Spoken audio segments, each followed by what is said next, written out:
Muy buenas tardes.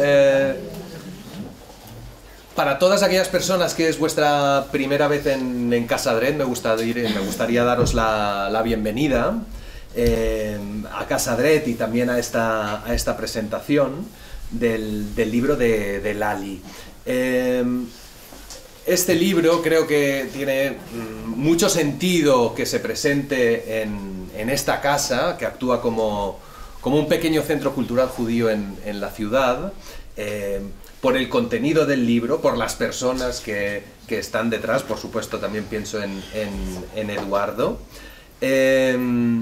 Y solamente para daros unas pequeñas pinceladas del porqué de este sitio, por qué hemos hablado con Lali de hacer la presentación aquí, me gustaría compartir con vosotros que estamos, de hecho, en una de las casas documentadas más antiguas de la ciudad de Barcelona. Nos encontramos en el barrio gótico, pero el barrio gótico en la Edad Media era el CAI, era el barrio judío de la ciudad, y de hecho esta era la calle principal de ese barrio, que llegó a coger hasta un 10% de la población de la ciudad de Barcelona, que vivió su esplendor quizás en el siglo XIII en este sentido. A partir de ahí hubo una época de decadencia que acabó con un divorcio en 1391, 100 años antes del edicto de expulsión, y no fue hasta bien entrado el siglo XX donde esta comunidad vuelve a tener presencia en la ciudad. Esta casa se llama Casa Dret, en honor a Struca Dret, que fue el último propietario de la casa en momentos del antiguo CAI, y sirve como un centro de difusión y promoción de la cultura judía, entendida de una forma amplia, en el sentido en que la cultura judía siempre ha sido una cultura que ha bebido de aquellos lugares donde ha tenido presencia. Entonces, por eso, la esencia de este lugar es que sea un lugar y un espacio abierto, un espacio de encuentro, un espacio donde poder presentar y poder explorar la historia judía, pero también la identidad judía, así como las diferentes expresiones, tanto artísticas como culturales, que pueden nacer a través del judaísmo de una forma directa o de una forma indirecta, como puede ser la exploración que ha hecho Lali a través de su libro, muy bien documentado. Esta casa está gestionada por una plataforma cultural que se llama Mosaica, que de hecho organiza y implementa durante el año diferentes iniciativas alrededor del hecho cultural. Ya sea a través de un festival de literatura, que lo lleva Barda, que tenemos ahí, que es una de las directoras de Mosaica, que igual con Mónica sí que se encarga del trabajo en patrimonio, y como esto, pues diferentes acciones e iniciativas, ¿no? Siempre buscando ser un punto de conexión y una puerta abierta al mundo judío en todas sus formas. Por eso para nosotros pues es muy especial cuando es la primera vez que viene gente a la casa, pues darles y daros en este caso a todos la bienvenida, y decir que esta también es vuestra casa, y que no dejéis la oportunidad de seguirnos, y que estaremos encantados de veros aquí todas las veces que sea. Esta tarde-noche pues es igualmente muy especial, a través de Linda, que creo que la tenemos por el público. Tuve la oportunidad de conocer a Lali, y desde hace meses llevamos hablando de la oportunidad que sería poder presentar su ópera prima, La Noche del Kadir, aquí en Casa Dret, por lo que para nosotros es muy especial acoger este acto, y para acompañarla en esta presentación, pues qué mejor invitado que Eduardo Martín de Pozuelo, que ya todo el mundo lo conoceréis, periodista y escritor, y con el cual pues tengo la gran suerte de conocerlo desde hace mucho tiempo, incluyendo, ¿no?, alguna presentación de tus libros incluida en la comunidad israelita de Barcelona. Así que bueno, Eduardo, es un gran placer tenerte aquí. Gracias. A Lali felicitarla por esta aventura. Y bueno, y esperar que esta sea pues una velada agradable, porque en mejor compañía no podemos estar. Así que voy a dar la palabra a Eduardo y después a Lali, y antes pediros un aplauso pues para los presentadores de hoy.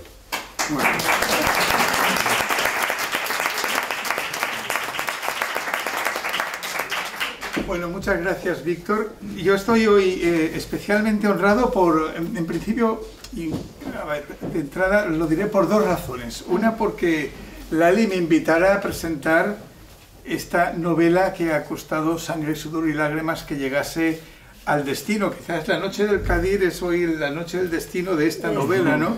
Que ha llegado al final y podemos hablar de ella todos.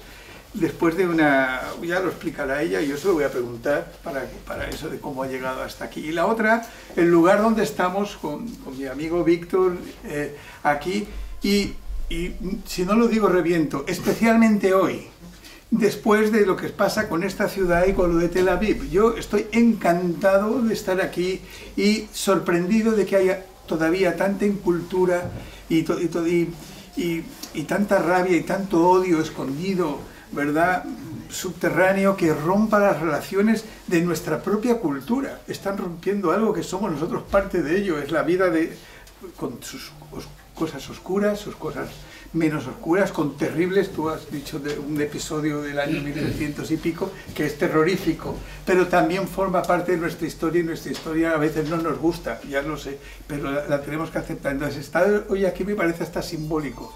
Ha sido una casualidad, porque Lali lleva mucho tiempo presentándolo, y bueno, y será el símbolo, espero, de que esto etapa de que Barcelona parece que es, o por lo menos una parte institucional se separa y se aleja de esta cultura, volverá otra vez a la posición que tiene que tener.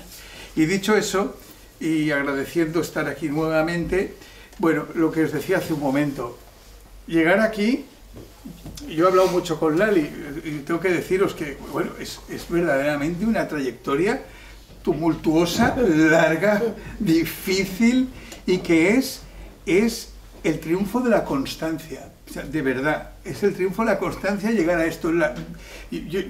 Si vosotros escribís, y espero, y disculpar que os trate como amigos, que creo que es la reunión, si vosotros escribís, sabéis lo difícil que es escribir. Pero escribir una carta es muy difícil. Escribir 2 páginas en blanco, mucho más. Y 300 o 200 páginas ya es complicadísimo. Y que se entienda todo y todo tenga sentido y se llegara al final.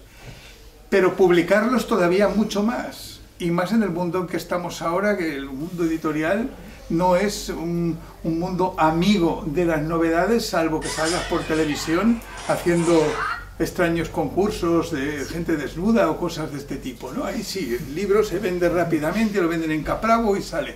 Pero si traes una novela que puede estar bien presentada, simplemente no la leen, no se lee y tiene que escoger otros caminos. Y yo, por lo que veo, y lo digo ya de entrada, la trayectoria de Lali es la trayectoria de la tenacidad, que ha logrado ir venciendo todos esos vericuetos, esas barreras que le han ido poniendo, y ha llegado hasta este momento. Y como la protagonista es ella, yo me voy a limitar, que es lo que hemos pactado con Lali, que yo le daré para que ella se vaya explicando. Y así que empiezo ya directamente, ya empiezas tú, y ahora tendrás que explicar por qué te decidiste a escribir una novela, aquí a tus amigos. Sí, vale. Bueno, el principio de esta novela es más para atrás, pero pongamos que la decisión importante fue cuando falleció Bernd, mi marido. Entonces, en ese momento sí que realmente me planteé muchas cosas. Kilian estaba en América, estaba cada 3 meses en un país distinto, tenía muchos problemas en aquel momento, y tuve una conversación con Mariona Goday, que está por aquí, muy larga, y le dije, bueno, ¿qué hago? En realidad me quedaba mi hijo y la novela. Entonces, Mariona, que es artistas todo el día, y escultores, pintores y de todo, me dijo, piénsalo bien, pero quizás vete a un sitio tranquilo y ponte a trabajar. Y entonces lo pensé y realmente me fui a San Lorenzo a trabajar, cosa que no calculaba que estaríamos a menos 5 grados con un frío pelón y mil cosas. Pero bueno, ahí que me fui. Pero el principio, donde se empezó a magullar esto... Habla más fuerte. ¿No me oye? No. ¿No me oye? Es que yo tengo poca voz. Pues habla mirando para allá. Ah, vale. Entonces, el principio, en realidad, fue hace muchos más años.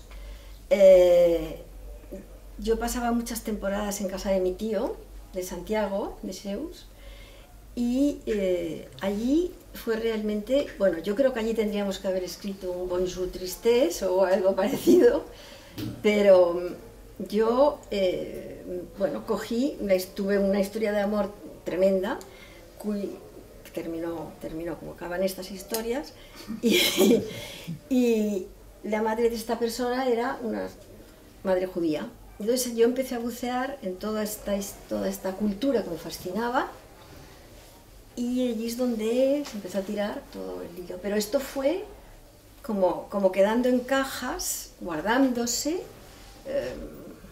Bueno, pasó muchos años. Y luego volvió en el momento en que Bernardo falleció, que me lo tomé realmente, y dije, bueno, tengo que empezarlo. ¿Y qué buscabas con la...? ¿Qué buscabas? Bueno, yo lo que me gustaba mucho era poder unir culturas. Entonces, en la historia, tú sabes que hay personajes árabes, personajes judíos. Sí. Entonces yo intenté, que es lo que me costó mucho trabajo, entrelazar dentro de los diálogos, dentro de la historia, entrelazar sus valores y su manera de ser. Y eso es lo que realmente me costó mucho trabajo. Y la historia, bueno, claro, yo no quiero destripar el libro, hay que leerlo, está muy bien. Y si no lo habéis, pues es recomendable leerlo, de verdad. Pero la historia tiene diferentes vericuetos y caminos, y esos caminos y esos vericuetos son producto de una estructura de una novela que te montas antes, Menganito hará esto, Futanita, Alín hará esto otro, o te vas saliendo mientras vas escribiendo. Yo empecé a escribir, iba un poco hacia donde sopla el viento, ¿no? Que es un dicho muy judío, cuando no sabes mucho dónde, ves hacia dónde sopla el viento, ¿a que sí, Víctor? Y empecé así, pero claro, iba escribiendo y llegó un momento que me quedé clavada, porque vi que mi historia se había complicado o sea, lo que yo tenía en la cabeza estaba muy difícil después de documentar y de plasmar. Y entonces, en ese momento, bueno, se tuvo que investigar todo esto. Bueno, sí. Sigo. No, sigue. Sí, sigo. Claro, las fuentes y la fuentes y la investigación. Entonces aquí estamos hablando de 10 años. Sí, entonces entras tiempo. Tú. Aquí entras tú. Entonces una parte. Estaba muy preocupada porque pensé, bueno, tengo la historia, pero yo quería que se documentara en los mismos... A ver, que en los mismos años, o sea, documentar bien la época, ambientarlo y saber que realmente era todo como yo estaba diciendo dentro de la historia. Y entonces... Bien. Vale. Volvemos. Entonces llegó un momento en que había llegado al punto de la mafia, o crimen organizado, como llama Eduardo. Crimen organizado, porque había más que mafiosos. Sí. Entonces yo había conocido a un partana, un mafioso y tal, pero claro, yo no sabía de sus negocios ni de sus cosas. Entonces recurrí rápidamente a mi amigo, a Eduardo, recuerdo perfectamente, y que nos habíamos conocido en La Vanguardia, que él hacía crimen organizado, y yo en las colecciones de moda de París y Milán. Y entonces le dije, bueno, Eduardo, entonces ayúdame, porque esto yo no sé. Entonces tú me dijiste, no me expliques la novela, porque estoy escribiendo otra, pero dime cómo van, ¿qué necesitas? ¿Qué necesitas? Y entonces yo recuerdo, que te lo voy a explicar esto, yo recuerdo que te pasaba por las noches los mails, sí. Y tú estabas de vacaciones, y yo le pasaba los mails, perdona, le pasaba los mails, Entonces yo pensé, este no me hará ni caso. Y por la mañana, ¡clac!, tenía la contestación.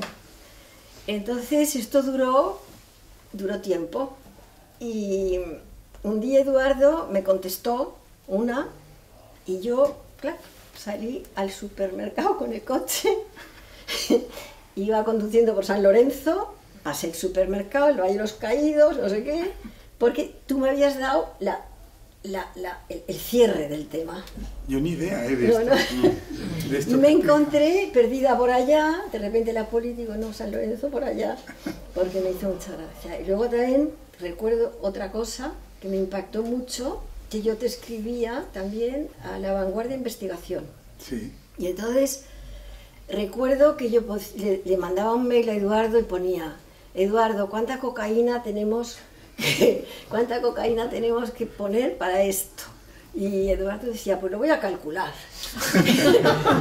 Y luego decía, Eduardo, hombre, Eduardo, ¿y dónde escondemos la cocaína? Ah, sí. Esto sí, ¿dónde escondemos la cocaína? Entonces Eduardo decía, pues bueno, pues lo pensaremos, ahora ya te lo diré mañana. Y claro, llegaron a partir de 20 cosas así. Un día yo te dije, oye Eduardo, no vendrá la policía. No, buscaba hechos reales. Hechos reales. Sí, no vendrá porque, oye, sí, nos vendrán a buscar, porque tanta cocaína, tanto, me lo mato por aquí. Sí, ¿te acuerdas? Sí. Tremendo. Yo lo que tengo que decir sobre esto, que este episodio que es largo, dura mucho tiempo, sí, sí. Es que a mí nunca me explicó Lali el tema de la novela, yo no la he leído hasta ahora. O sea, yo no tenía ni... Me preguntaba cosas muy concretas. Si pasan las armas, si hay un señor que compra armas en un sitio y las lleva a otro sitio, digo, no, el certificado de último destino, le explicaba lo que era. Y ahí se quedaba.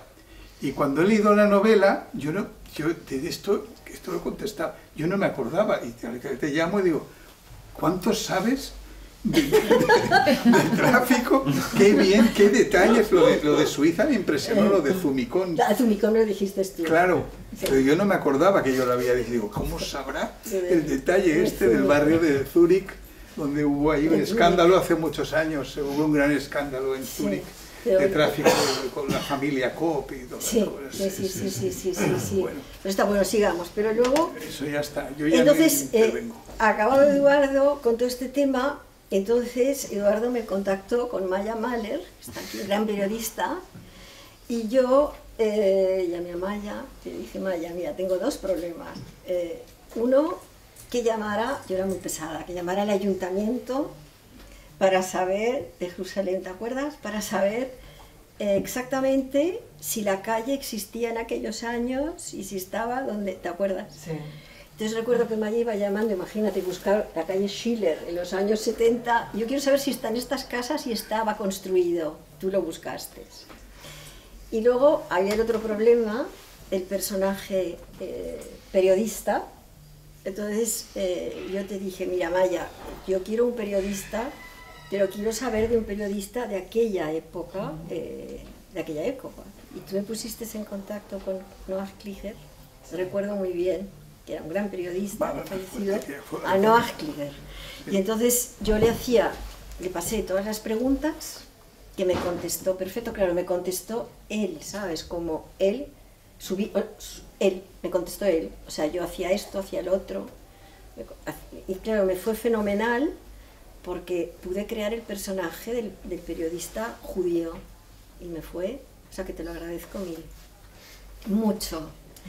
Luego quiero nombrar a dos personas o tres más que han sido claves en esta historia. Montse Martínez, yo llamé también a mi agencia de viajes Bontour, y yo sabía que ellos tenían una gran guía de muchos años allí. Entonces le dije a Silvia, Silvia, puedo ponerme en contacto, porque yo no había puesto los pies en Israel. O sea, lo siento, pero es así. Sí, una tarea ambiciosa la tuya. Porque a mí no sabía nada. Y entonces me dijo, hombre, sí, porque lleva un montón de años, está casada con un árabe, creo que me dijo, y es una guía buenísima. Entonces, claro, ella fue la persona que a mí me explicó todo, o sea, de beduinos, pero de aquellos años, que era fundamental. Claro. Entonces, gracias Silvia. habían más. Hay Alan Charara, que no está aquí, es una gran amiga mía, y vivía, ahora ya no vive en Beirut, pero vivían en Beirut, y ella me documentó, Kilian es testigo, me documentó de maravilla con todo el tema de, con todo lo que era Beirut, su manera de vivir, sus personajes, bueno, todo, o sea, todo, y pude crear todo el ambiente de Beirut de aquella época, que era importante. Y luego, cuando estábamos aquí, con mi hijo, que seguía el tema, nos quedamos plantados, porque entonces dijimos, bueno, yo dije, ahora Kilian, hay un tráfico de armas y hay un Mossad, y ahora, ¿qué hacemos? Porque yo ya tenía el timing, y entonces me dijo, pues no vas a poder continuar, porque tendrás que cambiar la historia. Yo dije, no la puedo cambiar, la historia. Y entonces pasó como un milagro, que os tengo que explicar, que realmente es increíble, pero pasó. Y yo estaba en San Lorenzo, Kilian me decía que no, había un chico fantástico, joven, que era un músico, y por las tardes me pasaba textos muchas tardes y me enseñaba informática, que no sabía nada y todo el rollo, y me decía lo mismo, no podrás. Bueno, yo no podrás, yo dije, yo no voy a cambiar nada. Pero en el no voy a cambiar nada, resulta que un día se rompe algo en casa, y yo llamo a, no me acuerdo, a alguien de la electricidad, era un viernes, nevaba, un frío horroroso, y yo tenía, y entonces me dijo, bueno, dije, oiga, suba porque esto, me dijo, sí, no se preocupe, era un señor extranjero, mayor, muy amable, entonces vino a casa, me dijo, sí, subiré, me pareció muy raro, un viernes tarde, pero bueno, subió. Entonces yo tenía un mapa enorme, tuyo, Silvia, enorme, de Israel en el salón, y míranos, antes de que se fuera, le dije, mire, perdone, pero usted no sabría dónde está este sitio, porque claro, en estos pueblos, en invierno, todo el mundo habla con todo el mundo. Y me dijo, sí, porque yo he vivido 5 años en Jerusalén. Entonces yo dije, bueno, la cuestión para abreviaros era para abreviar, este señor, que ya se quedó a tomar el té y luego nos hicimos amigos, le dije, es que estoy escribiendo una novela y tengo toda esta historia, no sé ni por dónde empezar. Y entonces, la primera vez no me lo dijo, pero al cabo de 2 o 3 veces me dijo, bueno, yo la voy a ayudar porque mi mujer era agente del Mossad y murió en una refriega de estas, y yo me marché de Jerusalén. Entonces este hombre sabía todo, las rutas, las no rutas, todo. Entonces parece que es una cosa que no puede ser, pero es que pasó. Entonces, increíble, es que fue increíble. Llamé a mi hijo y no se lo creía, me decía, no, increíble. Eso es así. ¿Tu anécdota? No, mi anécdota, yo todas las personas, bueno, sí. Eso es la experiencia de los otros. ¿Y la tuya qué es? ¿La de la parte de la moda? La moda, vale, sí, eso es importante. Claro. La parte de la moda realmente no inventé, porque la he vivido, no inventé. Inventé solo lo de Marrakech, en cuanto yo sabía perfectamente, en Marrakech está Saint Laurent, que estaba drogadísimo, y allí hacía todas sus colecciones y todas sus cosas, y entonces yo trasladé un poco la historia del diseñador. Bueno, pues un momento dado se va a Marrakech, pero el resto es que es así, es que pasan cosas así. ¿Y cuánto hay de autobiografía en la protagonista, en Aline? Hombre, tráfico de armas, no, tráfico de armas, pero la manera de relacionarse con la gente, yo diría que es personajes que conocen. Sí, yo diría que aquí hay un 40 y un 60. Siempre pones cosas tuyas entre medio, vas liando cosas tuyas. Pero hay datos tuyos. Hay datos, no hay vivencias mías personales, claro, pero que están a lo mejor metidas de otra manera, claro, ya. de otras maneras. Y luego te quería decir... Pero Aline es como tú. Hombre, un tanto, ¿eh? Sí. Un tanto, sí. Es la protagonista que no haya leído el libro. Un tanto, sí, es tozuda, ¿eh? Es tozuda y peleona, Sí. sí. Sí. No, pero hay una cosa, fíjate, de la moda que te quería explicar si os interesa. Sí. Yo creo que es interesante. Interesa. Sí, en aquel momento, en los años... Hoy es mucho más fácil para los diseñadores. Tienen verdaderos equipos que trabajan con ellos. Entonces, si falla una semana un diseñador o pasa algo, bueno, ahí sigue. En los años en que yo estaba trabajando en Roma, había mucho más un solo diseñador que le caía mucho encima. O sea, tenía una gran responsabilidad encima, como Versace o como Armani. En aquel momento estaban ellos. Entonces, esta gente que yo trabajé con ellos tenían una presión enorme, cosa que ahora la tienen pero de otra manera. Porque en el momento en que ellos fallaban, es que se les caía todo. Entonces, yo recuerdo una vez con Kansai Yamamoto en París, que me ocupé de ayudarles en sus colecciones y venderles su colección. Y me acuerdo que la noche después de la colección, pero para que veas cómo iban, la noche después vinieron a llamarme a mí y a otras 2 o 3 personas, nos dijeron, bueno, va a haber una cena con toda la prensa, pero él está tan mal, o sea, que no podía ni hablar del agotamiento, que os vamos a poner a vosotras, que sois de confianza, alrededor, para que él no tenga que hablar con nadie, porque es que ya no daban para más, ¿sabes? Sí. Entonces, claro, esto actualmente pasa menos porque el trabajo está mucho más dividido. Pero en aquel momento El que un personaje sustituye al diseñador porque el otro está... que se le ha ido la cabeza completamente, ¿eso ocurría? Podría ocurrir Sí. muy fácilmente, o sustituirlo por 2 personas.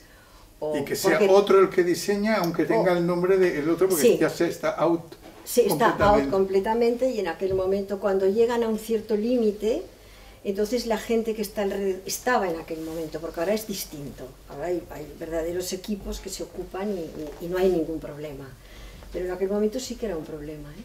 Un problema importantísimo. Sí, hay algo en la trama de la novela que va por ahí. Va por ahí, porque era un problema gravísimo. Si estaba así, no te cuento. ¿Y de los personajes de la novela, muchos son reales o ninguno? ¿O cuáles son? Del personaje de la novela, personajes de la novela... ¿Algún italiano? Sí, no, te cuento, déjame pensar que te los desmenuzo. Personajes de la novela, a ver... bueno, yo te diría que el padre, que no se le tiene muy en cuenta, el padre, sí, yo sé, de Aline, sí, no, es ennovelado, ha sido una persona real, que creo que es muy importante para la novela. Patricia, la amante del padre, que era una gran mujer de la sociedad italiana, que yo conocí, lo que pasa que obviamente no estaba en Como, entonces yo cambié, claro, obviamente los nombres y la coloqué en Como, pero Patricia es importante, es importante lo que ha también existido. Sí. Guido Moretti era un gran amigo mío. ¿Y se llama así? No, se llama otra cosa. y que está en la novela. Y obviamente Michael me lo inventé total. Pero creo que me salió muy bien, porque es un personaje que me encanta a mí. Sí, me gusta mucho. Y bueno, la idea es conversar un rato y luego vosotros preguntáis y habláis con la autora lo que queráis. Yo decía antes en la presentación que he sido testigo telefónico de las dificultades, y de email también, de las dificultades de esto.